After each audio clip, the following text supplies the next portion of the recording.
This monocoque structure also increased the stiffness of the car many times over. This stiffness increased the car's capabilities to deliver torque efficiently to the wheels. It would be called the Lotus 25.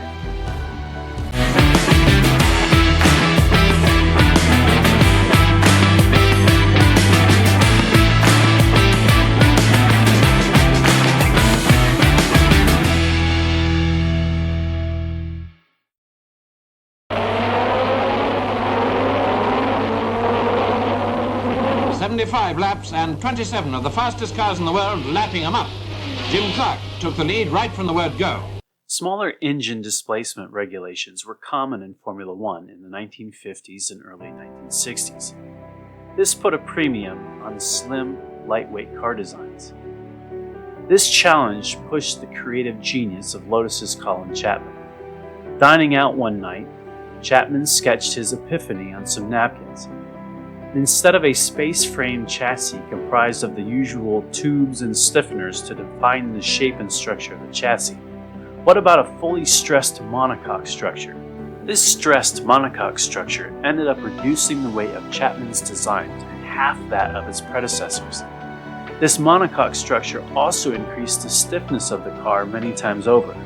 This stiffness increased the car's capabilities to deliver torque efficiently to the wheels.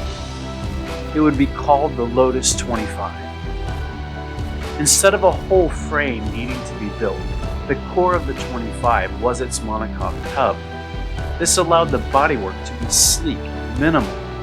The weight of the car was extremely low, helped by the deeply reclined driving position and the fuel integrated into the car's chassis tub. Of course, the only disheartening aspect of this revolutionary design was the fact the driver was reclined between two fuel tanks filled with high-octane racing fuel. But the Lotus 25 quickly proved to be the car to have. In fact, while the car was a revolution, its presence greatly angered Lotus's privateer customers, for they would not be given the opportunity to buy the chassis. And what a car it would prove to be. It would win 3 times in 1962, narrowly missing out on earning Jim Clark his first world championship. That all changed the following year, though, when Clark was nearly unstoppable, winning an incredible 7 of 10 races in 1963, earning him the championship. 3 wins and 5 races in 1964 put Clark on the verge of repeating as champion. Sadly, engine troubles denied the campaign repeat success. Had it been able to continue to enjoy the same kind of success it had in '63, the Lotus 25 could have rivaled Ferrari's 500 from the previous decade. But given that every F1 car is now a fully stressed monocoque chassis, when combined with its dominant record, there is no contesting the Lotus 25's place as F1's most dominant car of the 1960s, nor one of F1's most influential. And if the Lotus 25 is the most dominant car of Formula One in the 1960s, then this chassis is the greatest of the Lotus 25s. This is chassis R4. Completed in time for the '63 season, R4 would be Jim Clark's mountain. Just as it was on its own, the Lotus 25, in the hands of Jim Clark, proved an absolute revelation. Around the streets of Monaco, Clark was untouchable in qualifying, ending up more than a half a second quicker than Graham Hill in his BRM. Sadly, gearbox issues curtailed R4's first effort in the World Championship that year.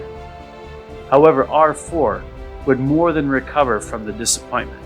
In the very next race, the Belgian Grand Prix, Jim Clark would start from the 3rd row of the grid, but would prevail in the race, earning R4's first victory, the first of 7 that year.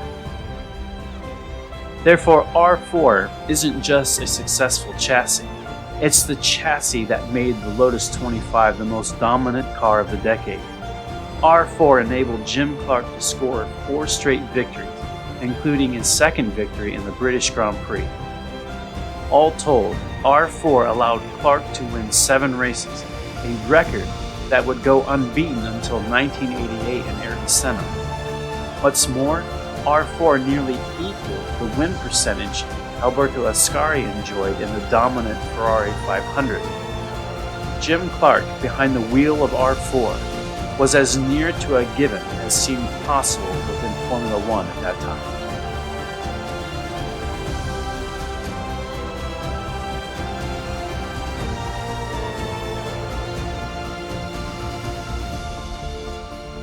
If you enjoyed this video, please comment, like, and subscribe.